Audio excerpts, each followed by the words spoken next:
Hello, Dr. Gene here. I'm going to teach you the exercises I recommend at home to keep your spine in health and avoid needing to see the chiropractor when you're in pain. Maintenance care is always a good idea, but this is the routine that I do on a daily basis. So for the first stretch exercise I'd like you to do, you need to have a foam roller, a 36-inch foam roller. You can purchase these on Amazon.com. So with this foam roller, you're going to have it go perpendicular to your spine. So you're going to start at about your mid-back. You're going to lift up your hips and you're just going to arch over it, hands overhead, so you got weight into that spine. You're basically trying to stretch yourself back out, reverse that kyphosis, that hunching that we do all day on the computer. So nice and easy little rolls, and then you can roll downward. As you roll downward, as you start getting into your low back muscles, I'd like you to stop. You do not want to be rolling this on your low back. This is just for the midsection of your back. So nice and easy rolls. Most of the time that will release most of that stress and discomfort in your mid-back.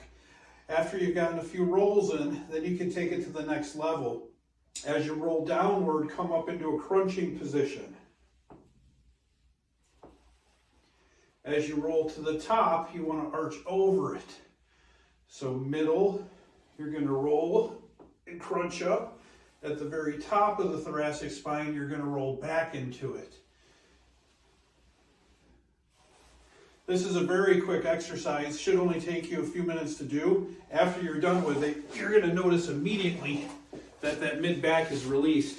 I will use this probably twice in the day when I'm at work, because most of my day I'm spent hunching over my patients. So if you can do it at work at your computer, if you're on the computer all day and you can lay on the floor somewhere at work, wonderful idea.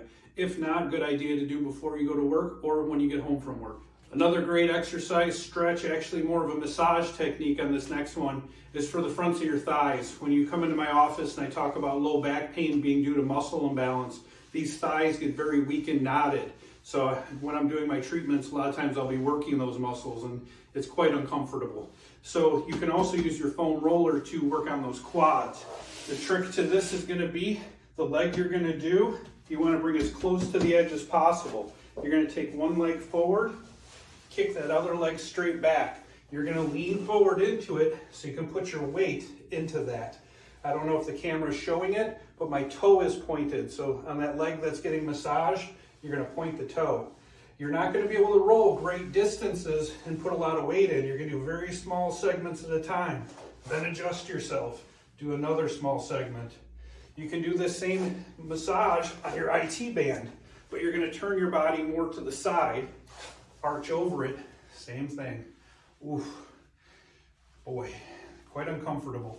So for this exercise, I shouldn't say exercise, massage technique, it's not something that I put a number on or how long you should do it. You kind of want to just hit those areas until you feel like they release, or as much as you can take, because sometimes it's very uncomfortable, especially when you first start.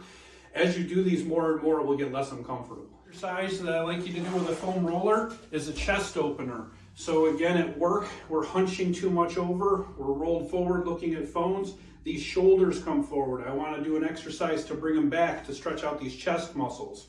So to do this stretch, you're going to want to put that foam roller straight up and down your spine. So you sit as far down as you can on it. When you lay down on it, make sure that you have room to rest your head. So this exercise is literally snow angels. So just like you're in the snow, you're going to start palms up and you're going to slowly bring those hands overhead. I'm going very fast. If you're doing this, you want to take your time. You want to sit at the places where there's tension and you want to hold it and breathe through it. When you get to the very top, reach as far as you can, bring your hands down, and come back around.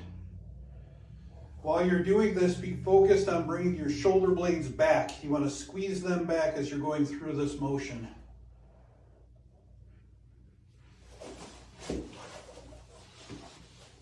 For this stretch, I recommend you do it about 10 to 15 times every day. Once, twice a day. This is going to be something also, if you have space at work, a great idea when you're on the computer just to take that time to release it. The next stretch I want to teach you is my favorite stretch. It's called child's pose in yoga. The way you start child's pose is you're going to sit your rump down between your heels. So I tell people, a lot of people have trouble with their knees and legs. Start in this position and just get yourself good and loose. I do a little bit of bouncing around just to make sure that these knees are good and ready for the stretch. I work on this regularly. I'm still very tight. It's useful to use a yoga block. If you don't own a yoga block, you can also use a pillow. So what you're gonna do is bring your chest forward to the floor while keeping your rear end between those heels. You don't wanna lift it up. You wanna keep it down the entire time. This is why I use the yoga block. So I can start out first with it very high. I just rest my forehead on the block and I concentrate on bringing my chest to the floor. It's not a matter of bringing your head to the floor and resting. You want to think of bringing your chest in between your thighs. So once you get to a position where you feel a good stretch, you're going to stay there. When you're staying there, you're going to take nice, slow, deep breaths. As you do those deep breaths and your lungs fill with air, you're going to feel your spine elongating.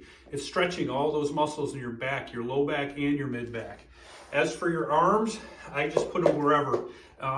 In yoga, they have you bring your arms stretched out far. It's really up to your comfort. I'm having you do this more for your low back, your mid back, and your glutes. So you ease into the stretch. As with any stretch, I don't give a number. I think it's best that you hold that stretch until you feel that area release. Once you feel like it's released, you can go into the counter stretch. The counter stretch is an up dog, or you can do, if it's too difficult, you can start with just a cobra, just arching your back. If you feel up to it, keep your toes pointed, bring your body up. If you feel up to that, really go into it, look straight up. What we're trying to do is the counter stretch. The first stretch, we were flattening out the back, flexion of the lumbar spine. In that second stretch, we're going into hyperextension. So again, I gave you stages. Cobra first, just because some people it's very uncomfortable. If you feel good, you can push it up into an up dog. If you feel real good, you can look up and really stretch into it. The final part of the routine I think you should do every day, I refer to it as a spinal reset, spinal postural reset, kind of with a mix of meditation involved. You can do it with a neck hammock. I often do use the neck hammock. Sometimes I don't really feel like doing the neck hammock, and I'll use just some type of roll, just something that's going to go underneath my neck. You could use a hand towel rolled up. So the way that you do this is quite simple. I'm going to use the roll for this part just because it's simpler. You're going to lay on your back, hard surface. You're going to put something supporting your neck. Lay your head back, palms up at your sides. This is really it. You're just going to lay here. You're going to be in a dark room, quiet room where you're not going to get interrupted. As I said before, you can also use the neck hammock. So I'll do the same thing as I was doing before without that roll, but instead I'll use the hammock. The added benefit of the hammock is it gives a little bit of decompression to your spine, to your neck. It's going to do that gentle pull. The most important part, hammock, roll under your neck, towel, it's spending that time where nothing's bothering you. You're letting your body just completely relax. You're letting those spinal muscles relax. You're easing all the tension. Most of the reason that we're, in discomfort is stress, and this is a way to de-stress. During this, I don't do a specific breathing pattern. I know many people have taken meditation where inhale 10, exhale 10, clear your thoughts. I don't think any of that's useful because you're thinking about it too much. The idea of this is to not think. The trick I use, as I lay there, I usually have an image. Like I'll see something, a person, almost like I'm watching a movie. And I try and focus on whatever I'm seeing, whatever is in my imagination at that point. And as I'm doing it will, my focus will get better. And pretty much next thing I know, I've fallen asleep. Since you're on a hard surface, since you're not in your bed with pillows and blankets, it will be that perfect nap. It will be that cat nap. I usually find it's about a 15-20 minute relaxation for me. I'll do it in between patients when I know I have a gap.